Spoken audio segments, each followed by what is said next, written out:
more I would find every day. Picture biting into a whole peeled orange. Not a timid bite, but a huge, wide-mouthed bite. What if you lived your life like that? Living life juicy is what that life might be like. We explore how we can be present and kind as we do great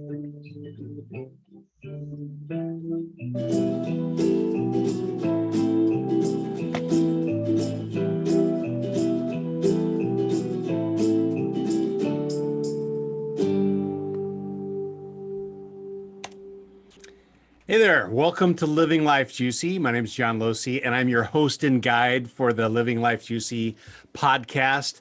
And it's not just, this is a place, Living Life Juicy is about figuring out how we can be present and kind as we do great things. And you'll notice I've got Living Life Juicy is one channel. We've also got Growing People. Let me see if I can get this right. There it is. Growing People, which is where we kind of put shorter bits that are all about creating resources for people to plug into other things about topics and growing people in building community and learning, all that kind of stuff. And then there's the Into Wisdom group. You can find out more by clicking on the QR code up behind my head here. And yeah, so let me tell you a little bit about what's going on today. I am with Dan Miller. Dan is the founder and creator of Fifth Pillar Consulting. And I got to know Dan in 2018 in an AEE conference in Orlando, where we sat around a fire and solved the world's problems for a few hours. Then the blessing of the pandemic was being able to connect with people like Dan, who lives across the country from me. And that was it's been a great experience the last 2 years, getting to know Dan and learning from him and just connecting with a quality person like that. So Dan, welcome. We're so glad you're here. Can't wait to find out a little bit more about what you're doing. So welcome. Thank you. I'm looking forward to living life juicy while we grow people into wisdom. So tell me, I'm not even going to try to explain what you do. I want you to describe what you do. So when people ask, hey, Dan, what do you do? Tell me a little bit about that. Well, I do a lot of things, John. With Fifth Pillar Consulting, I tend to fit into one of three roles as either a consultant, facilitator, or coach. As a consultant, I'm generally here to serve. I have a lot of my background, and we'll probably get into that a little bit, is in outdoor education, working with Outward Bound as a wilderness instructor and staffing person for a number of years. And other roles that I've had have really given me some insight into how to kind of create and maintain a safe and effective wilderness program. And so I do a fair amount of consulting with outdoor education programs, adventure education programs, to just provide an outside perspective on safety and quality and efficacy of programming. As a facilitator and trainer, I tend to kind of go across the map in terms of geography and populations. I'm happy working with at-risk youth, and I'm also happy working with Fortune 500 executives. I find that embedded in experiential education, one of the reasons I like it so much, is no matter what it is that you're trying to train or teach, you are usually also sneaking in some kind of character education to that. Like just a lot of the skills of how to be good in business or how to be good at whatever skill you're trying to get better at tends to come back to just kind of being self-aware and being kind and being compassionate. So as a facilitator and a trainer, I'm kind of on a secret mission to teach those things, as well as whatever leadership skills, communication skills, conflict resolution skills people are looking to build. And I create experiences that help. That reminds me of a favorite quote from Martin Buber, who said, any education worthy of the name is the education of character. Yeah. So. Yeah, it's really it's at the root of everything that we do at Fifth Pillar. Yeah. And the coaching piece, I didn't necessarily come to that on purpose, but like many things in life, I find I keep getting opportunities to serve as a coach for individuals and organizations, and it's really just been in the past year, and I'm loving it. The one-on-one connection, what it really comes down to is like asking artful questions that help, similar to what you do, help lead people to their next best step, whatever they're trying to figure out. Usually it's kind of performance coaching. So how do I get from where I'm at to where I want to be? And all three of those things have just really lit me up over the past few years. Lately, the last thing I'll add to that is, in terms of what I do, is if at all possible, I tend to bring some form of music and fun and entertainment along with me for the ride, whether I'm coaching, consulting, or facilitating. Okay. I'm curious, and I want to follow up on the music thing in a little bit, so I hope your handpan's handy. But I'm curious because you can't swing a cat without hitting a coach and consultant. So how would you describe your coaching that sets it aside from the other stuff that's out there?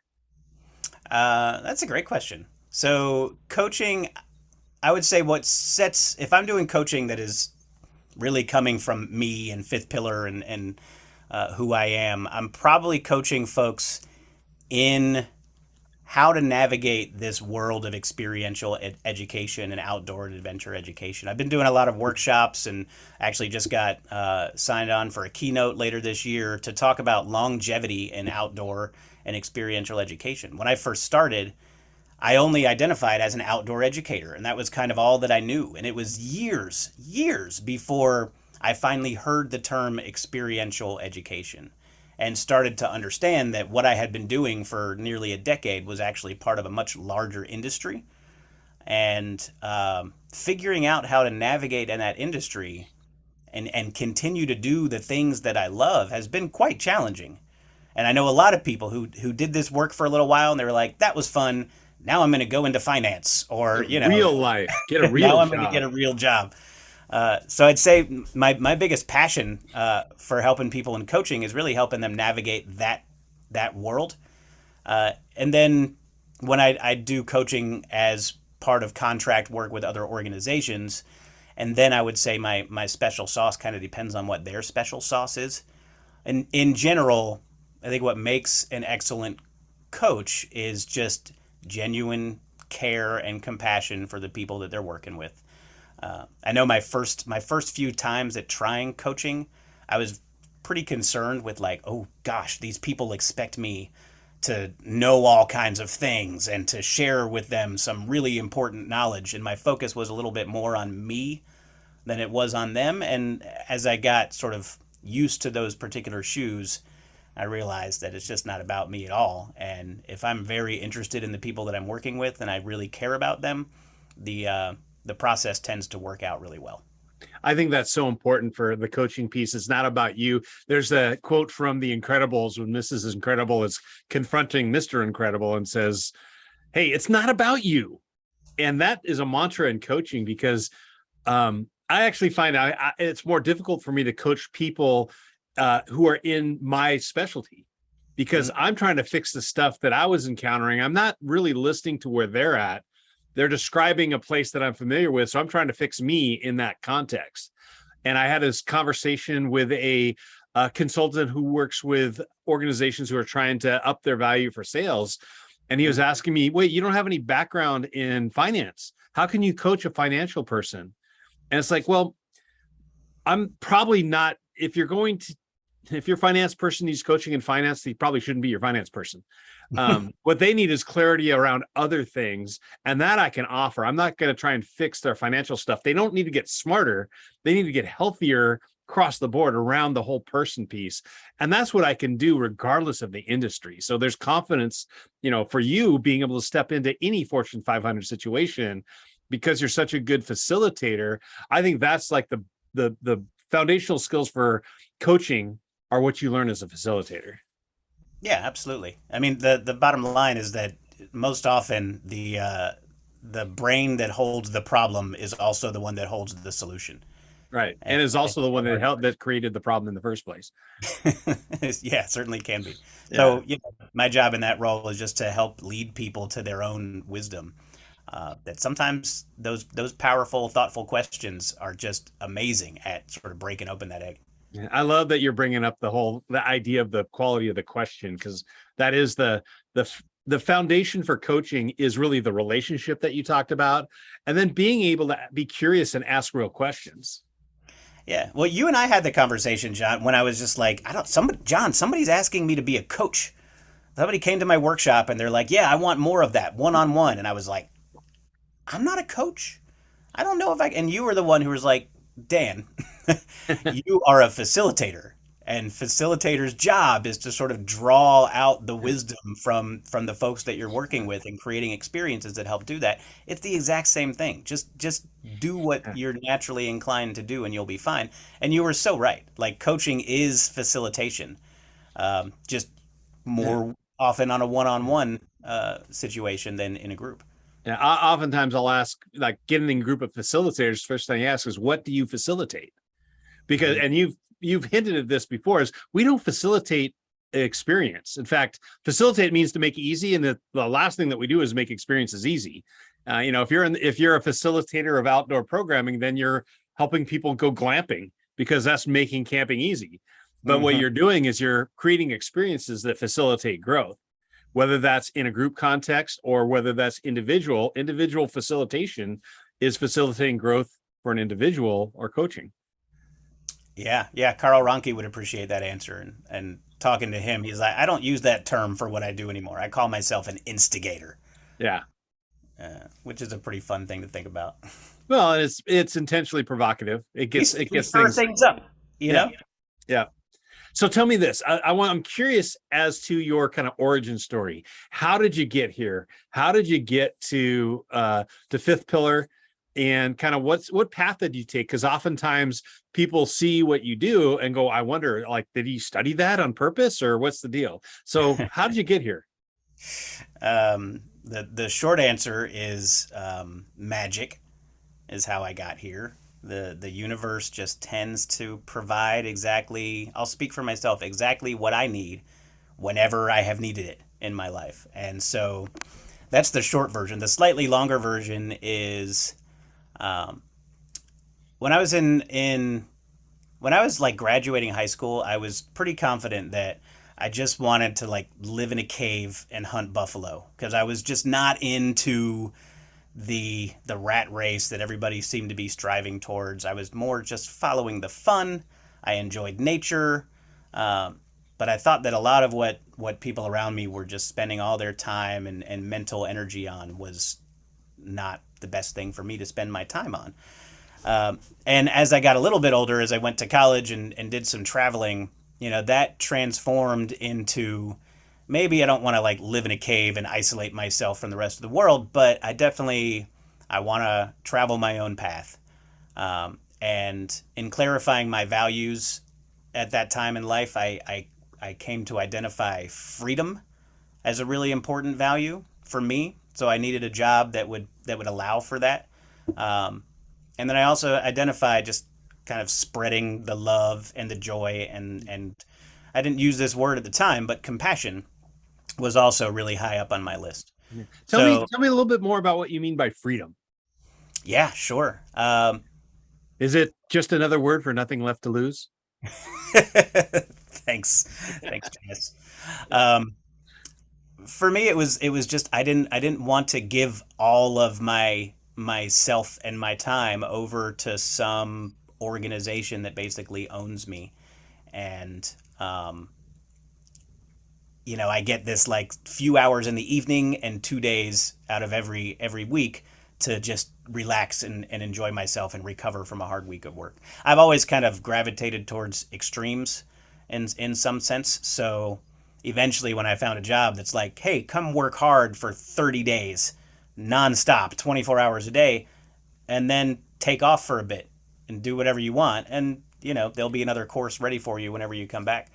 I had heard about Outward Bound when I was in high school and college. I did not have like an outdoor background. I thought I would never be able to make it in that field because I had never touched. I'm from Florida. There's no rocks, there's no mountains, there's no hills. But it was just in there in my mind, like that would be cool to like go on expeditions with people. And after I graduated college, I did a little bit of traveling. I found myself in Australia for about 6 months, just kind of backpacking and finding beautiful natural spaces and picking up odd jobs like working as a carny for a while, um, I started to develop this belief that if you follow the signs, and you pay attention, that it becomes pretty obvious what your next step should be. And that philosophy definitely got me through 6 months in Australia with all kinds of fun stories to tell. But when I came home, I was totally broke. I, had a degree in psychology, and I moved in with my dad. And my dad was like, "What are you going to do now?" And I was like, "I don't know, Dad, but I have this belief in the universe that everything's going to be fine and lightning's going to strike and it'll be so up." And he's like, "Okay, but what are you going to do?" And, I lived with him for a little while. I worked at the YMCA, chaperoning kids at like dances and after school programs. And they ate me alive, man. At one point, they locked me in the candy closet and wouldn't let me out. And I was like trying to manage their behavior and I had no idea what to do. And that got me thinking, like, man, I would love to figure out how to work with challenging youth because whatever I'm doing right now at the YMCA is not being very effective. And right around that time, when I kind of put that out into the world, I found an internship with Outward Bound working with at risk and adjudicated youth on 30-day paddling trips in Florida. That was the lightning bolt. Got the internship and spent the next almost 15 years of my life working full time with Outward Bound in one form or another. That took me from canoeing with rowdy teenagers in Florida to backpacking, rock climbing, whitewater paddling all over the country and working with a wider variety of populations. Eventually, moved from intern to assist to instructor to lead instructor to course director and eventually staffing coordinator when I settled in North Carolina. That was a pretty cool job, but it was definitely the first one that took me away from the magic of the field and being with students all the time to being in the office, which I found to be significantly less magical. Yeah, but it's got Yeah, to get done. That's yeah. You now are truly, this is another term of facilitation, which is you are making it possible for others to be out in the field. And if that doesn't happen, the magic doesn't happen anywhere. yeah. Wilderness instructors were my favorite people, and I just wanted to serve them and be of service to that community. But it was harder. I couldn't believe it. I always in my mind was like, I'm not gonna have to be in the woods. I'm just gonna like hang out in front of a computer and make stuff happen. And it turned out to be much harder than a 30-day wilderness trip with a bunch of you know at-risk teenagers. It's amazing how fatiguing it is. It's not like physically you're sitting in front of the screen, but intellectually it's that challenge of making the puzzle pieces all fit together so that you have everything meets at the same time in the same place and it makes things happen. That's an intellectual challenge. Yeah, and I started to realize like the reason why I wanted to live in a cave and hunt buffalo in the first place is because when you work 9 to 5, Mhm. 5 days a week, and you're exempt, which really means you can work as much as is needed to get the work done, you don't get a break. For like years, you don't really get a break. And that was really hard for me. Yeah, but it's meaning. That's the thing is you found meaning in it because you saw it as important, and all of a sudden that you're exiting the cave because you saw the importance of getting that task done. hmm it was a huge experience for me, and I loved that I was able to serve in that fashion for a long time. And that's when I started developing that passion for helping people figure out, like, oh, you're starting out your first day on the job as an outdoor instructor. Like, what is your life going to be like 5 years from now or 10 years from now? That was pretty tough, and I didn't know the answer to that at the time for myself, but started to help my community in that way. When I started getting pretty burnt out on that, another opportunity popped up at the Association for Experiential Education. They were hiring for a new director of their accreditation program, and it felt like the obvious next step for me. Interviewed hard, got a corduroy blazer, and Ooh, like really tried to do it up, and I got the job. I was I really think it was all about the blazer. It had I'm to pretty be. sure Yeah. it was the blazer. In fact, some of the feedback I got was it seemed like I took the interview process more seriously. And I mean, that's just code word for nice blazer, I'm Yeah, pretty sure. of course. Yeah. So got that job, and that was what really kind of opened up my brain to all the different facets of experiential education and where I fit into that puzzle at the moment and where I could go.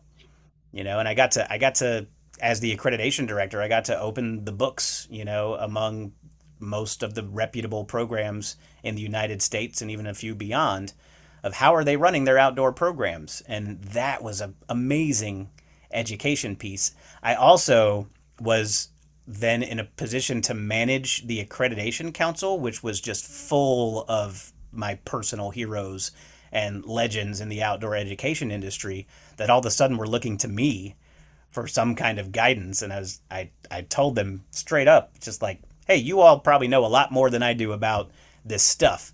And I do know a thing or two about creating structure and, kind of Right. organizing people. And I think that's a service I can provide here. And it worked out really well for a few years until the opportunity to expand my role at AEE and dive into more of the professional development and the conference, and eventually the interim executive director role gave me a whole lot of insight into that world of indoor Yeah. indoor work. Yeah.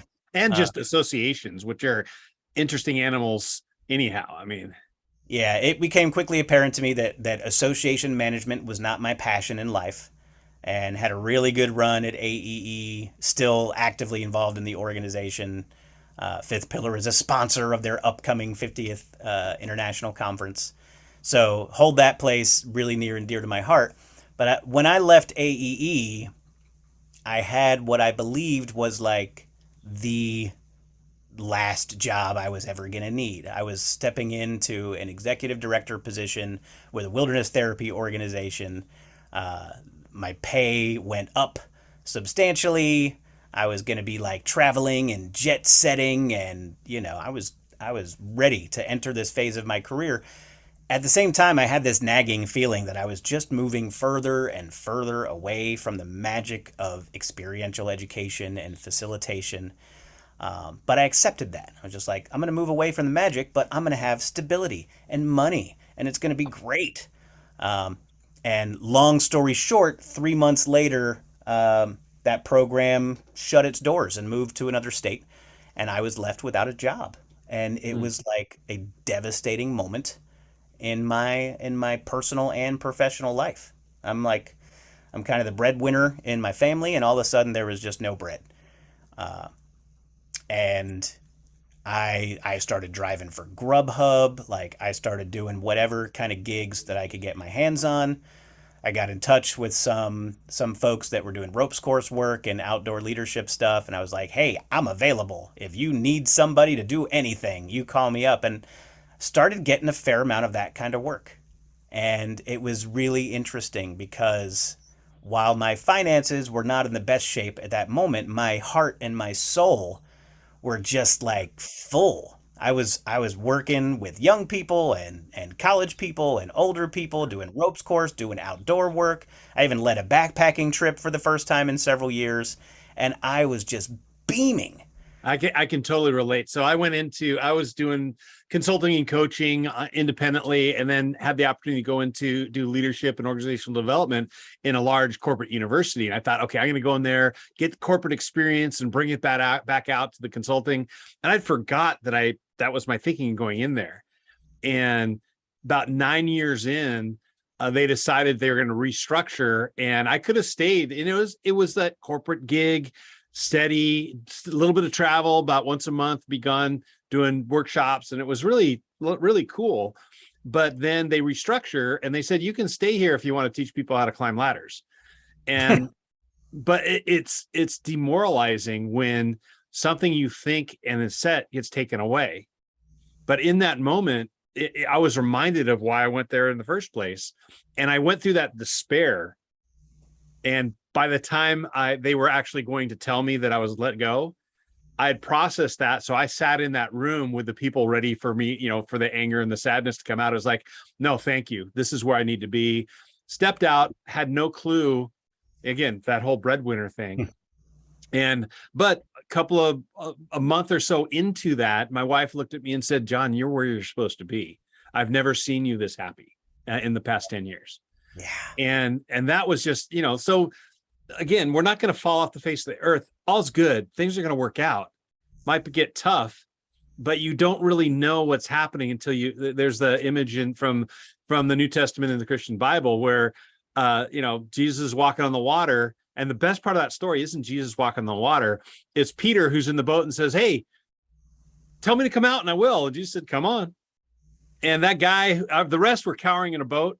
Peter steps out in the water and takes a few steps on the water. That is living juicy.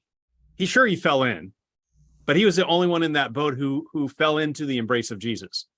And that's so encouraging, because when you step out, when you find yourself in that situation of something taken away, if you can take a breath and realize that, man, that's what life is about.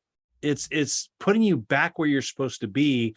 And you connected back with yourself. And so when I hear you tell that story, even though I know the terrible feeling it is when something gets ripped away like that, it's probably because I was holding on too tight that I got the rope burn. Ooh, that's a good one. Yeah, it was such a profound moment in my life. Everything else had always kind of seemed relatively easy. My career trajectory was it was really obvious. One thing led to the next, led to the next, led to the next, and I was so used to that when I lost that position, and I did, in addition to finding all the freelance gigs I could find, I was applying for real jobs and I wasn't getting them, and that was also a first for me. And eventually I was like, what is the universe trying to tell me right now? And the answer was follow the joy, follow the signs, do what you love. You don't have to move away from the magic in order to make it work.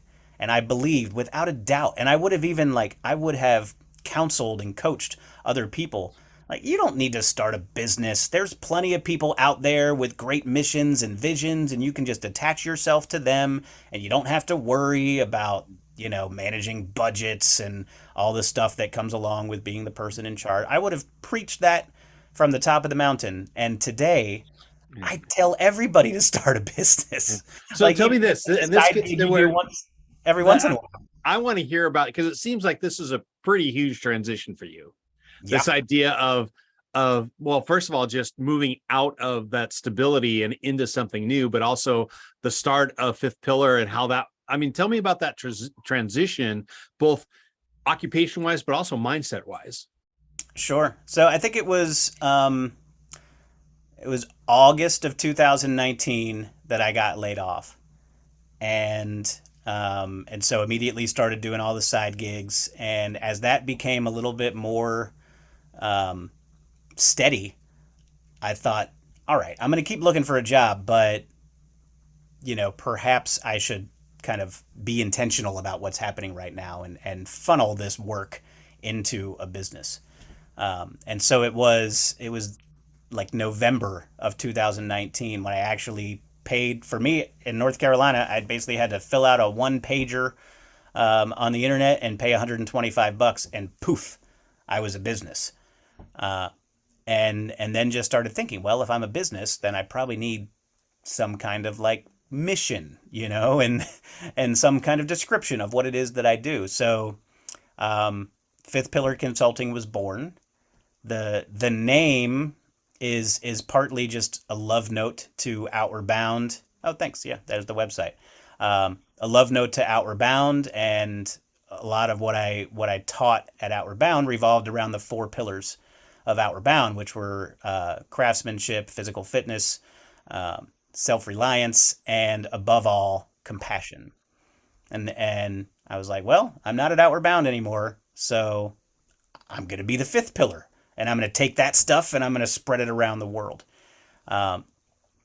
As that's evolved a little bit as well, I feel like a lot of what I teach and train kind of moves towards being ready when something doesn't go as you planned. And if a lot of times people think of 4 pillars as a strong foundation for some kind of roof or some kind of structure, my question is, well, what are you going to do if one of those pillars should fail?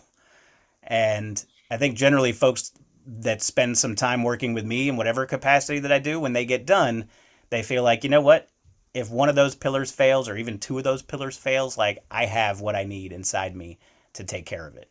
And so in that sense, kind of we can all become the fifth pillar and be ready for whatever comes our way.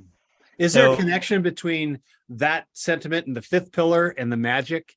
Because it seems like the magic is all about being ready for the unexpected and noticing it. Is there a noticing, connection there? I think we just made one. Yeah. I mean, I don't talk a lot about the magic on my webpage. Right. No, I don't want to scare people away, but my life is an exercise in paying attention to what is in front of me and to the side of me and Yeah. behind me, and then moving with my intuition towards what's Yeah. next. And if So I can you help other people do that, that probably means they're not being led by fear and they're being led by love and they're going towards what they want. And that is probably my primary function in this world as an educator. so you might be like being present and kind as you go about doing great things. That kind of. That sounds like something I've heard someone else say. Hmm. So tell me a little bit more about like, so this transition, you decided, well, you were saying before you used to preach how you just hitch your wagon to another's mission. And now it's like, now you can't not tell people to start their own business. How did that transition come about? Uh, because of the joy, the sheer amount of joy that I experience every day now in my work. Whereas, the other places I worked for were great places and I experienced a lot of joy, but I also experienced a lot of frustration. And sometimes just being caught inside a system that I wished I could change, but I really did not have the ability to change parts of that system that I saw as necessary. Now, like I get invited to come to places specifically because there's a part of the system that they would like to change or build upon, and it usually relates to my passion in life. So if that's creating community, or improving communication, or again, just ramping up the kindness and the compassion in an organizational culture, the relationships, like all that stuff brings me joy, and that's pretty much all I do. Um, and so the reason I would tell other people to at least consider it is I had been side gigging for a number of years. Like every once in a while, I would pick up a contract, facilitation work, team building work, whatever, and I would go and I'd do it, and I'd make a little bit of extra money, and I'd be like, that was cool. And I wish if I could go back and do it all over again, I would have started my business the first time I ever found a side gig. And I would have just said, okay, my side gig, my business is occasionally doing some facilitation work for other people. And that just opens up a new way of looking at things, that I would encourage everybody to do, even at the same time as having a stable, regular kind of 9 to 5 job. Just changes the way you look at your hobbies, your passions, your interest. Is how can I funnel some resources and some intention into those parts of myself so that I might be able to do them more, because they bring me joy and they probably bring somebody else joy, as well, or they provide a service or fill a need. And so it's just a way of rethinking like what I might be doing for fun on the side could actually be sustainable and self-sustaining at the same time if I just shift the way I'm looking at it. It's like, oh, this isn't just a hobby. This is my side gig. And when I'm doing that, I'm following this particular mission. I'm exhibiting these particular values, and I'm doing work that's important to me. Otherwise, you probably wouldn't be doing it. And if you focus on it that way, you might be surprised by how that side gig builds and Mm. becomes a primary gig, and then other things become your side gig that are Yeah. less important to you. It reminds me of a certain story that you inspired me to start to write about a raccoon named Peter, Yeah. whose side gig was pottery. And that's the story, is so much of people who they I don't want to like guilt people who are 9-to-5ers into starting their own business, because there's some people who aren't built for that, and that's perfect for them. Mhm. There's other people who like get bored easily and have to have these side gigs. Sometimes turning your side gig or your hobby into a business is the worst thing that you can do, because all of a sudden that becomes a task rather than a joy. So like, I love the fact that it's, hey, if you have that mindset, if you want to shift that mindset to turn something you love into a side gig, that's great. And what you'll probably find is that that can be sustainable. When I was working on college campuses, students would come up to me and say, so John, what are you going to, or what's your dream? What's your goal? I'm still trying to figure that out, even though I'm in a master's program. And it's like, I would tell them, and I got in trouble with the career counselors for doing this. I would say, if you want to know what you want to do, figure out what you love to do and then convince somebody to pay you to do it. And the harder part is figuring out what you love to do. But once you do, that passion will show through. Like what I think you're experiencing, you're having amazing success because you clarified exactly what your proximity to the magic was supposed to be. And now you don't have a hard time at all convincing people to pay you to do what you love. Oh, it just makes sense for me to be right there where it's happening. Yeah. I can manage stuff from far away. I think a lot of people are really capable of that. But it is just so obvious. If you put me in a room of people that are interested in learning and growing, like that's a match made in heaven. And especially if they're also interested in having some fun along the way. Yeah. Yeah. So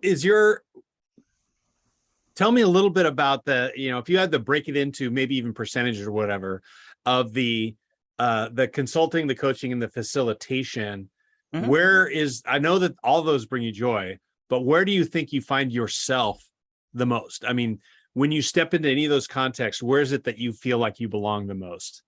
No, it's facilitation and training. I probably spend about 70% of my time just, in the place with the people who are trying to learn. Sometimes that's virtual. Lately, a lot of times that's in person. And that there's a lot of things I appreciate about that. It's a place to improvise. It's a place to kind of learn together. It's a place to build community. Um, Yeah. and I will just, I'm not ashamed to use words like love and magic in the work that I do. And specifically like cohort based, like, hey, we're going to get together on a regular basis and seek personal and professional growth. Uh, there is love and community that is nurtured in that process, and people need that in their lives, especially these days. Yeah. And so it's like there's all these little side benefits to facilitation and training. You get to create more compassion in the world. You get to help people build bonds with each other that extend way beyond the training that you're doing. So I really love that. It's a lot of fun for me. And then consulting is probably 15%, usually related to outdoor education programs. Coaching is probably about 5%. It's not at all even what I set out to do. I just find that it keeps coming to me. Right. But it's not my primary business. So going a little bit different direction, I'm wondering if you could grab your hand pan. Is that handy? I yes. Okay, go get it, please. Okay. So, one of the things that Dan has intentionally been integrating and always been a part of, from what I understand of who he is music. And I have this thing when I was doing live programs, even if I'm doing virtual programs, if you walk into a room without music, it's like walking into a room without furniture. And it's been fun to include Dan on some of the virtual facilitation, because he'll grab an instrument like this when there was time, or there was nothing really kind of side conversations going on, he'd pull out the handpan and do something like this. Let's see. I'll give you a little space.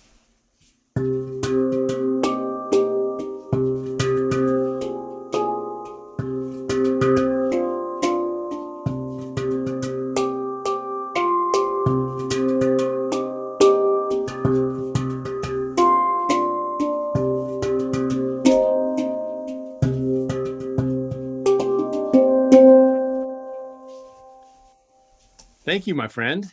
Yeah, buddy. So tell me, like, what do you think music's role in your world is, or in facilitation and learning and growth? What role does music play?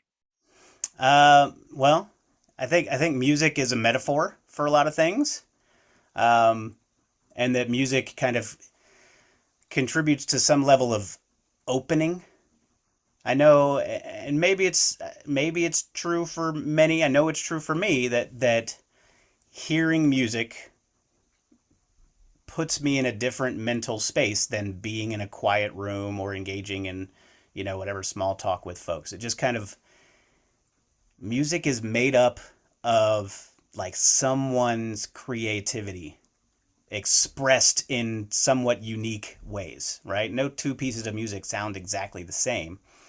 Um, and so you're just kind of inviting creativity into the air that you breathe and the space that's around you. Uh, and then I also find it's a powerful metaphor because a lot of people um, have some level of music inside them, right? Whether they just love to listen to it, maybe they like to dance, maybe they just tap their feet and they don't even notice. Um, but there's also some fear associated with that for a lot of folks. Like, oh, you ask somebody to sing in public, and that just like opens up some people's biggest fears. Um, but then you're playing a game of Simon Says, and you Simon Says harmonize to this note. And for some reason, this has been an interesting exploration for me lately, is when you're playing a game of Simon Says, people seem to be more inclined to do just about anything than when you're just like, hey, everybody, let's harmonize to this note. And so anyway, maybe you're playing a game of Simon Says, let's harmonize to this, ooh. And then all of a sudden you have a room full of people who are just going, ooh. And it creates a harmony. And it's shows how much the sum of our parts is greater than the whole. No, the whole is greater than the sum of our parts, and that we can create music or just about anything together. And the fact that we're creating it together makes it more powerful than anything we might ever do on our own. And so Uh, you'll find me when I'm working with music and a crowd, it's not generally just like, hey everybody, look at me, I'm playing music. I like to make things up about whatever's happening in the room. I like to invite participation. I generally don't do requests. I just have fun with it and invite people to have fun with me. Once you start getting that vibe in a group of people, like, oh, this is a safe place for us to have fun, for us to try new things, that actually leads to a lot of potential in terms of what are we here to learn? What are we here to do? Yeah, it's interesting. I need to explore this thought a little bit more, but as you know, I don't know what I think until I say it out loud. Hmm. Um, the concept of harmonics, where you get two notes that resonate together to create a bigger sound. I Hmm. mean, that I need to explore that thought a little bit, and in a metaphor for what we're trying to do a lot of the times when we're trying to connect people. And the power of that connection is when you take a bunch of different notes that are uh that harmonize or create those dynamics, and is much bigger. Yeah, you can take that a step further too. I was actually just talking about this with a group of public school or independent school teachers in Texas. Is Yeah, so the obvious ones, like if you know anything about music, basic chords are kind of the one, three, and the five, Hmm. and those are always going to sound nice together. And that's good to know, and that's right about just what you said. The things that we create are bigger, but then you start throwing in the ones that are less obvious. You add in a sixth here, or a minor seventh here, or you get weird and do like the diminished add 9 plus 13 kind of stuff. And that's where you start adding sounds into a chord that don't necessarily, like, they're not obvious and they don't always work, but they can. And they provide a kind of nuance. It's like it's how you make jazz.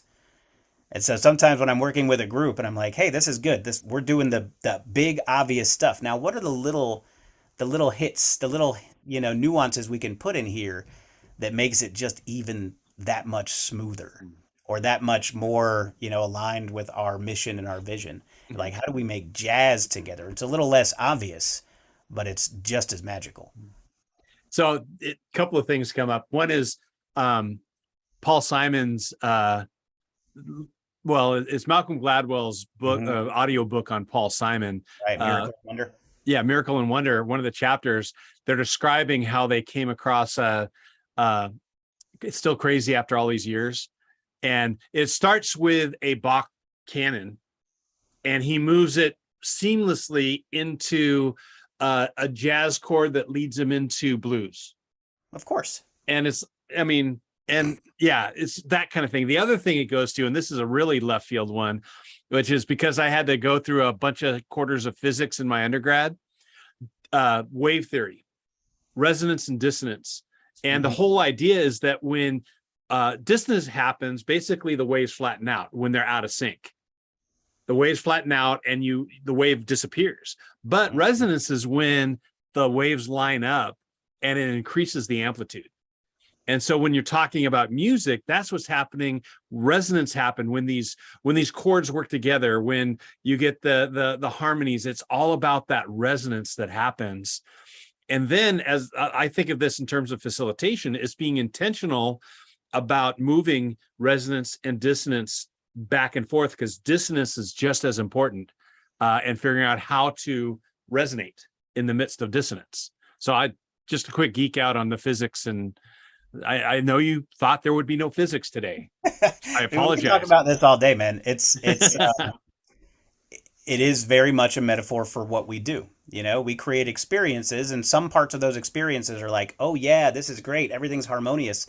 And then some parts of those experiences are also like, this is uncomfortable, I don't know what to do, and something still happens. And like, both of those parts are so important. You listen to great compositions, and sometimes they'll resolve, or that phrase will end in a way that's like, that's just the chord that I needed to happen at the end of that phrase to make me feel good. And sometimes they just won't. Sometimes they'll leave you in a place where you're just hanging, and you're just like, what are you doing, music? How can you leave me hanging right there? But there's a reason that they leave you hanging right there. And that is such a metaphor for what we do as facilitators and trainers. And probably one of the most, when you're training facilitators, oftentimes facilitators that are new to the business or whatever are, number one, they're trying to recreate the experience they had when they did that particular activity, and they're stealing away the learning by resolving. And so success for an activity is when they accomplish the goal and everybody's happy and hugging each other and all that kind of stuff. But that's not always what success looks like. I'm curious, when you're working with younger facilitators, or there's people maybe watching this that want to think about getting into facilitation or consulting or coaching, what is you like? What don't they get? What are some of the biggest misunderstandings about what facilitation is, or the greatest hurdles as people are developing as facilitators? Sure. Well, just to continue with the music metaphor, I think the thing that takes the most time to develop is comfort with improvisation. I know, even when I was first instructing wilderness courses, like I would make such a detailed plan of at least the first 4 days. Of literally every second was accounted for on my plan. There was a flow of how time is going to go and what we're going to be doing and when. And that just felt really good. It's like, okay, I have this, and now I'm going into this expedition. And then every time things happened that would cause that 4-day plan to get essentially thrown out the window. And I became more and more comfortable with that over time, to eventually it was just like making the 4-day plan was the important part of the process. And then I would just throw it out the window on the way to the expedition, because I knew that was all worthless now. Students are going to show up and we're going to engage in an experience together. So to kind of pull out the metaphor there is I think new facilitators get a little too attached to the schedule and to what they think is going to happen. And it makes it harder to pivot and improvise on the spot when you kind of uncover what needs to happen, or what's going to happen whether you like it or not. So you better be ready, because it's hard to predict what humans are going to do in just about any situation. Yeah. In one of the, like, probably at least the last 10 years, if not longer, top 5 leadership competencies, always in the top 5 is comfort with ambiguity.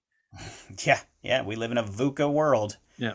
But he hasn't heard that one before, right? And the skill for leaders today is like, how do we deal with not knowing? And Yeah. that's a tough one, because for many, I think a lot of our history, the image of the leader is just unflappable, unwavering, knows, that steel resolve. We are going this way. This is what's happening. And now it's what we're looking for in leaders is like a little bit of role modeling of what do we do when we don't know what to do. Right. The illusion of control.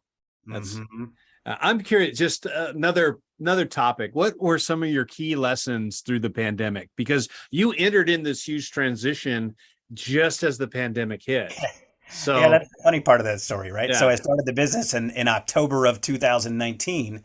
And just as I started to get some traction and I had some clients and I was like, this is working, then pandemic comes and everything cancels, right? And our business is often like getting large groups of people uncomfortably close together. And so we were a little concerned that perhaps our whole industry was about to implode. So early on, there was a lesson in letting go of like I could have been very frustrated, right? I like finally made it out of this hole only to find myself now in a deeper hole. That what made it okay was people like you. Like all of a sudden we were in this deeper hole together. So previously I was kind of by myself in this deep hole, been laid off, trying to figure stuff out. I had some support for sure, but not everybody was in that same boat. In March of 2020, all of a sudden everybody who were in my circles was right there with me. And I was like, well, welcome to the party, people. We are struggling and now it's time to figure out what to do next. And so the lesson on just like how to help yourself by helping other people, I guess, is what really came out of that time for me. If you remember, because I had some experience with virtual facilitation during my time at AEE, and all my work went away, and I was literally just like hanging out. I'd been working from home for a long time, so that wasn't too new for me, but I had no work to do. I started offering free coaching for anybody that was a facilitator trying to figure out how to do it virtually. And people started taking me up on that. And so, I offered probably in those first few months, like upwards of 100 or 150 coaching sessions where I asked for nothing in return. I just had time. I was, thinking of something my friend Doc Klein had told me that he got from Peter Block of the value of making your gifts visible and useful. And I think at that moment is when I finally understood it. And so I was like, I have some gifts. I don't have to get paid for them. I'm just going to make my gifts visible and useful because everybody's struggling right now. And through that offering of coaching and just being helpful to people, like I think that led to all the success that I ended up having. Because one, people often feel the need to reciprocate when you do nice things for them. And so they would connect me with potential clients or invite me to help produce or do technical work on a virtual gig that they were doing. And that led to one thing and that led to another thing. And these days I have more work than I know what to do with. But I really do think it all came from that initial realization of what can I do right now so that my gifts are visible and useful? Because otherwise, like, I'm just hanging out by myself and I'm not helping. And when I started really doing that, regardless of whether I was being paid for it, that was like the final piece. And now, whenever I find myself with time, or one of the things I really like about being my own business is I can be of service to anybody that I want to be of service to. I don't have anybody telling me I can't say yes unless they pay me this amount. And I love that kind of flexibility. So I can make my gifts visible and useful to anybody and everybody. And if you're a corporation with a big budget, it might cost you a different amount than if you're a public school that's just trying to make it through another year. Yeah. Yeah, definitely your gifts have been visible and useful for me. So I appreciate that over the last little bit. Right Um, back at you, John. so all right, quick hitter here. Favorite book to give as a gift? What I know you've got a couple of them, Yep. but I'm curious, like when you like if you just want to give somebody something that's meaningful, what do you give them? Well, I'm going to open before I show it to you. I'm going to open this book to a random page, and Okay. I'm going to see what it says on that page and read it to you. Doing nothing with friends is never doing nothing, is it? Asked the boy. No, said the mole. So I turned to one page of this book, which is called "The Boy, the Mole, the Fox, and the Horse." This book was given to me by my friend Bob Kodzis from Flight of Ideas down in Florida. Mhm. And it just showed up on my door. I didn't really have a lot of, warning about what was happening. I got this book and I read it and I shed a few tears. And it was at the early stage of all this starting my business. And it was just this book, reading this book, or even a part of this book is just like getting a warm, long hug from a friend. Mm. It's a story about a boy talking to these animals, having a little bit of adventure, but every line in the book is a nugget of wisdom that can be applied to life, and that just it feels good to read it, it feels good to say it out loud, and it feels wonderful to share with other people. So I've sent out probably a dozen copies of this book or more to friends. Sometimes I'll put something on social media that's like, hey, first 5 people to respond get this book because I want more of it in the world. Yeah. Okay. And I One know more this. time. The Oh, boy, the mole, the yeah. fox, and the horse. Get it, read it, share it. It's beautiful. Okay. So this is it. This that's the one, right? That's the one. Okay. Beautiful, beautiful pictures too, and the whole thing is written like it was written, with a pen or a marker. Nothing is All typed. right. Calligraphy. Hmm. Cool. All right. Another one. I know this one's going to be a tough one for you. Who, like, when you look for inspiration, when you look for like heroes or leaders that you look up to, give me your top two or three. And again, you're not signing a contract that this is what it is for the rest of your life. It's just right now. First comes to mind, who are some of your heroes when it comes to growing people? Mm. Um, so one of the first one that comes to mind is Daniel Goleman, and he's the guy that wrote about emotional intelligence and kind of founded that model. John, you and I read this book, Primal Leadership, in our kind of book club. And while I had read Emotional Intelligence many, many years ago, that book, Primal Leadership, kind of opened up a door to me that just, it again connected like, okay, we're doing training and development for leaders and for corporations and some of these like high level folks. The connection between how to be a good leader uh, and how to be a good human being, I think is just made really obvious in the emotional intelligence model. And the bonus is that everybody can learn it. Emotional intelligence is different than IQ, and that it's not something that's relatively fixed. It's a skill set that anybody can learn. And if you really focus on increasing your emotional intelligence, you are able to be of service, more in your community. And you can balance things in your life, I think, a little bit better. So I really loved that book and all the work that Daniel Goleman has done in just packaging what it is to be socially intelligent and not just book smart. Well, he intentionally, like, there is the EQ model that is just like it's an analog to IQ. But what he intentionally did was say, let's look at the stuff that we can do something about. So we'll focus on competencies rather than attributes. And that was really, I think, brilliant intention on his part with primal leadership and just the whole model. Yeah, all of us have the capacity to be amazing, inspirational leaders or inspirational followers or whatever our role that we want to, carve out for ourselves. Like we all have it. We all have it in us, and this book specifically, I think, gives some really clear kind of roadmap of how to get there. And I use it, concepts from emotional intelligence in every single training that I create or help deliver. Yeah. So Daniel Goleman's a big one.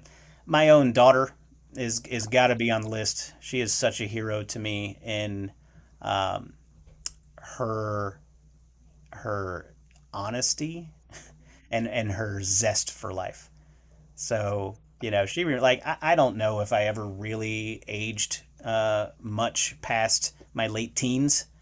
I know, some of the hair got a little grayer, but like, I don't know how much I've really changed besides I've learned a few things since then.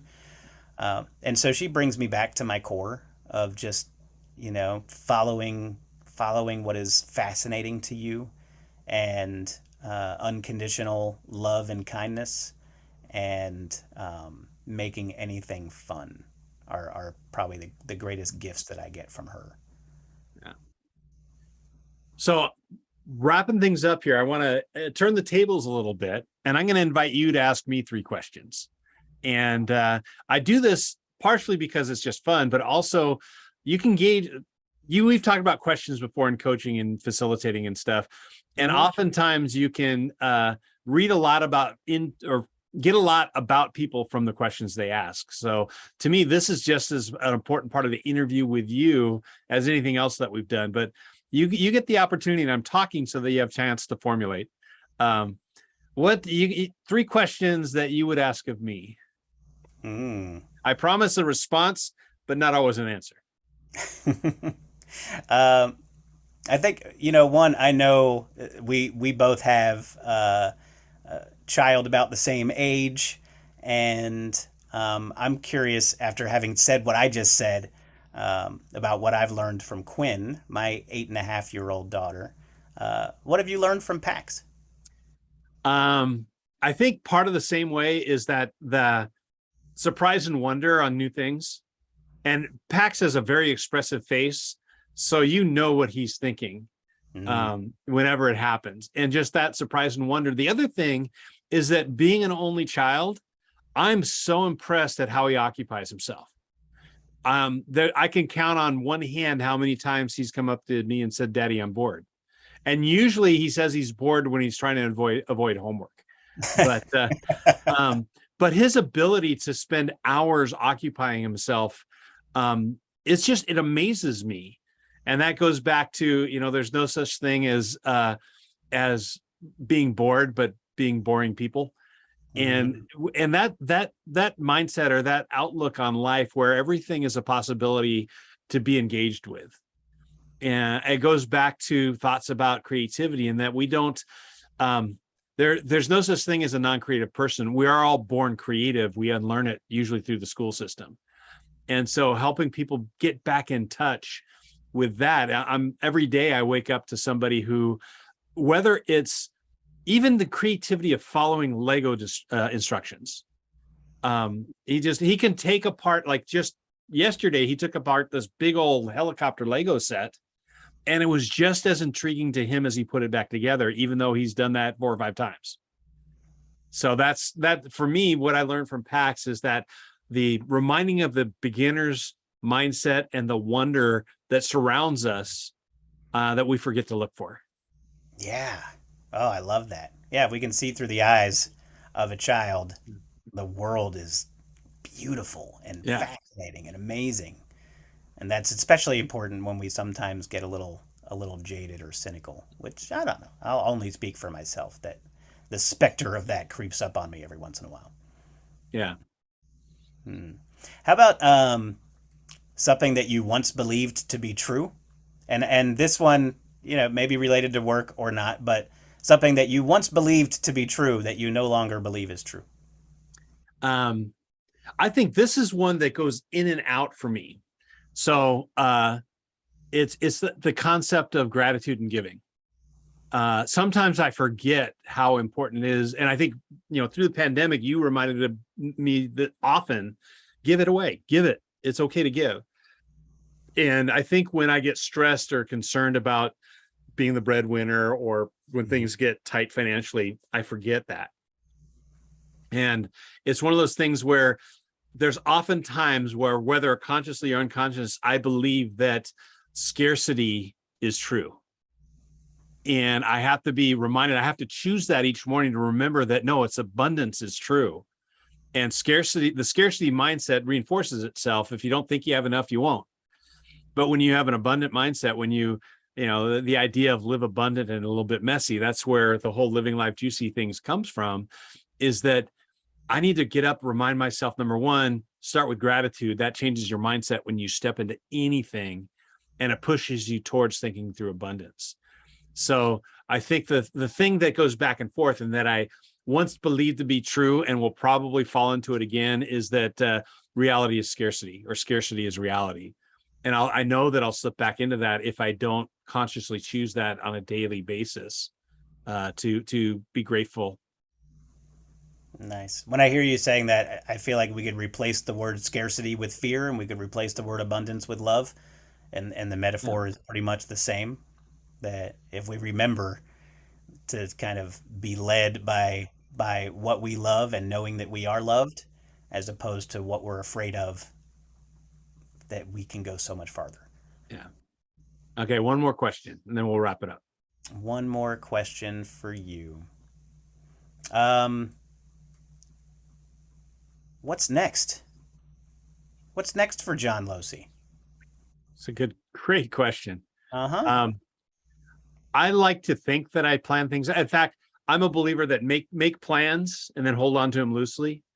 My hope is what next is kind of to do what I was planning to do before the pandemic, which was to become kind of organizations outsourced learning or organizational university type of thing, where if you are an organization that you do technical training, maybe you have vendors come in and do stuff, but if you would like to have a learning organization within your business that truly fits you and your business, and isn't just a bunch of vendors that are thrown together, that I want to come in and help you create that.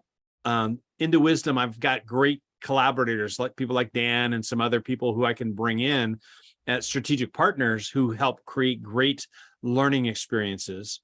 And we can be your outsourced corporate university until you're ready and have the capacity to do it yourself, and then we hand the keys over. And sometimes that's just a matter of putting together an onboarding orientation program that we help run, and then we hand the keys over when you're ready to take it over yourself. Or maybe it's just combining all the vendors and the training that you created yourself into a place that's easy to access and usable. So that's kind of where I'm hoping next short term is to get back on that track, which was totally interrupted by the pandemic. So I'm excited about that possibility, and that's where I want to put some of my energy. I'm also still excited about helping people figure out. It's sad to me that people are black and white about virtual and in person. Yeah. And they're not applying the lessons that they learned over the past 2 years to create really, really healthy workplaces. It's not a great resignation. It's a great reshuffle. If you're just looking at it as a resignation, you're just looking at yourself. You're not looking at the workforce that's out there. So figuring out, and it's not a blanket, like here's a one fix for everybody. It's really understanding your organization and your systems to create a place that is both effective and where workers can be content. And that's part of that is figuring out how you're going to handle your in-person versus virtual, and your synchronous and asynchronous, and just creating that almost like a graphic equalizer for your organization and how you're going to manage those things. Right. So I'm excited about the AEE conference that's coming up that we're working on. You're going to get a chance to do your music, but we're also working on hybrid and virtual things that I think we're going to break some models about how effective you can really be in that weird context of virtual and hybrid. So I'm excited about figuring that out. So those are a couple of things that are next.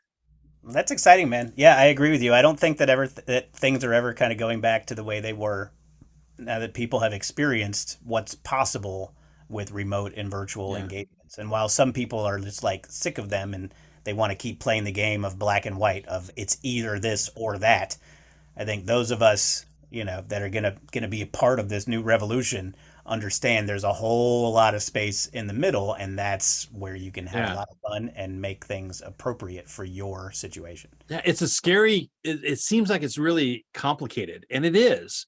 But if you fear that complication, you'll never go through it to find the elegant solutions that are on the other side. And that's what I'm excited about, helping people figure out those elegant, simple solutions that are on the other side of the complexity that'll really kind of revolutionize and rejuvenate their organizations so that people really want to be there. So the other side of it is helping individuals figure out how to re-enter. And that's a lot. It's not about time management or energy management. It's about self-management that Goldman talks about a lot. And figuring out, how do I manage myself in this new work context rather than play, oh, it's not working for me, I'm not happy here. Well, part of it's the workplace, and part of it is your ability to manage yourself. So that equation in there too, figuring out how to do that. So It's a good skill to have. it kind of crucial.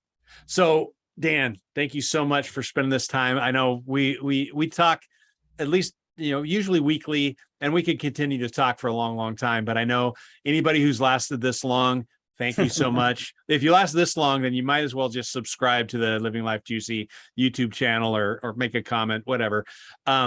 But man, this was definitely an example of somebody. Dan, you are being present and kind and doing great things as you do that. So thank you for sharing so much. And with that, let's wrap things up. So Thanks, John. It's my pleasure. thank you, Dan.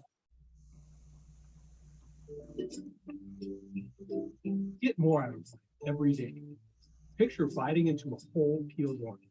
Not a tin bite, but a huge wide mouth bite. What if you lived your life like that?